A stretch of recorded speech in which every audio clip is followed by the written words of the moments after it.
ಪ್ರತಾಪ್ ಇವರಿಗೆ ಒಳ್ಳೆಯ ರೀತಿಯಲ್ಲಿ ಹೇಳಿದ್ರೆ ಬುದ್ಧಿ ಬರಲ್ಲ. ಇಂದ ನನ್ನ ಮಕ್ಕಳಿಗೆ ವಿದ್ಯೆ ಇದೆಯಲ್ಲ. ಹೇಮಂತ ಸುಮ್ಮನೆ ನಮ್ಮ ದಣಿಯರ ಎದುರು ಹಾಕೊಂಡು ಬಡಸ್ಕೊಂಡು ಚರ್ಮಯಾಗಿ ಸುರಿಸ್ಕೊತೀವಯ್ಯಪ್ಪ. ಸುಮ್ಮನೆ ನಮ್ಮ ತಾನ್ಮೇಲೆ ನಮ್ಮ ಹಣ ಕೊಟ್ಟು ನಿನ್ನ ಮೈ ಚರ್ಮ ಉಳಿಸ್ಕೋಯಪ್ಪ. ಚರ್ಮ ಉಳಿಸ್ಕೋ. ನೀವು ನನ್ನನ್ನು ತುಂಡವಾಗಿ ಕತ್ತರಿಸಿದ್ರು ಚಿಂತೆ ಇಲ್ಲ. ನನ್ನ ಹತ್ತಿರ ಮಾತ್ರ ಒಂದು ಪೈಸಾ ಸಹ ಕೊಡಿಲ್ಲ.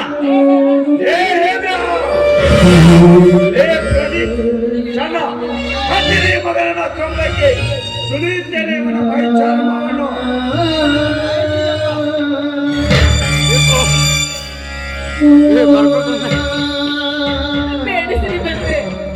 ದಯವಿಟ್ಟು ನನ್ನ ಗಂಡನ್ನ ಬಿಟ್ಟು ಬಿಡಿ. ಅವರನ್ನು ಮಾಡಬೇಡಿ. ಸಾಲ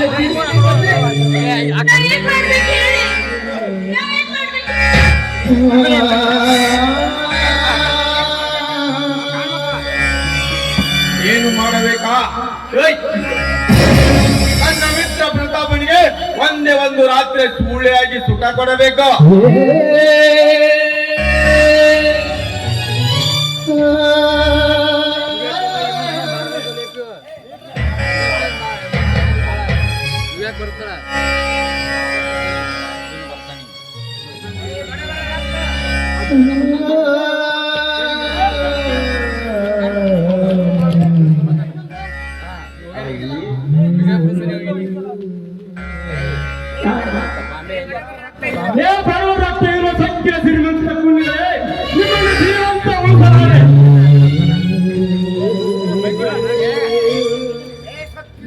ಸೊಕ್ಕಿನ ಕೊಂಡಿ ಚನ್ನ ಇವನ ಮೈ ಚರ್ಮವನ್ನು.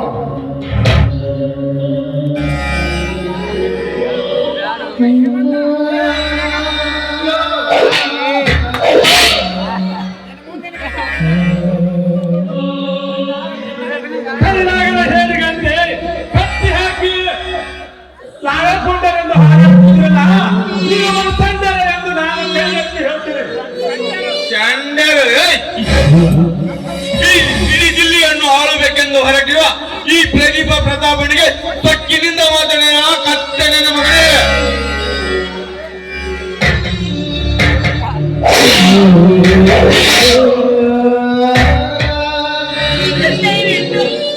ದಯವಿಟ್ಟು ನನ್ನ ಪತಿದವರಿಗೆ ಹೊಡಿಬೇಡಿ.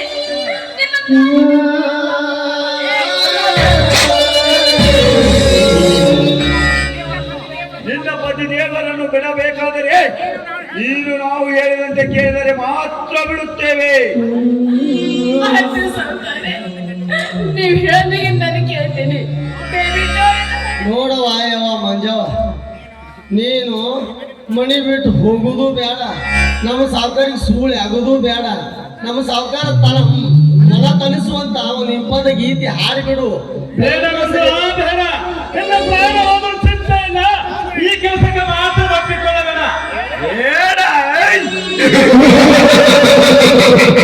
ಹಾಗಾದರೆ ಅನುಭವಿಸು ಮಗನೇ.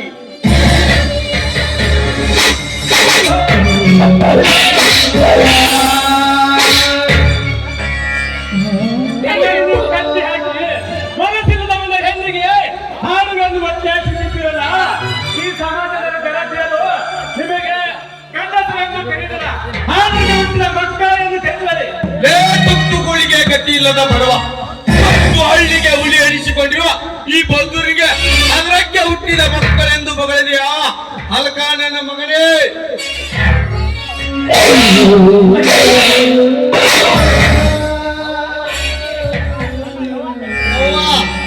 ಯಾವ ಮಂಜವ, ಯಾಕೆ ನಿನ್ ಗಂಡನ ಜೀವನ ಯಾಕೆ ಕೊಡ್ತೀವೋ ಯವ್ವ? ಪಕ್ಕಕ್ಕಿನ ಒಪ್ಕೊಂಡ್ಬಿಡುವ ಯವ್ವ ಮಗಳ, ಒಪ್ಕೊಂಡ್ಬಿಡು. ಇಲ್ಲ ಅಂದ್ರ ನಿನ್ನ ಗಂಡನ ಹೊಡಿತಾರೋ ಯವ್ವ, ಹೊಡಿತಾರೋ ಯವ್ವ.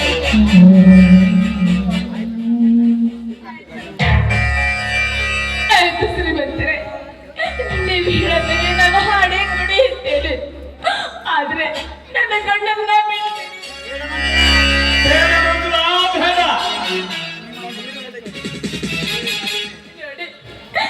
ನಿಮ್ಮನ್ನೇ ಬಿಡಿಸೋದಕ್ಕೆ ಬೇರೆ ದಾರಿ ಇಲ್ಲ ರೀ.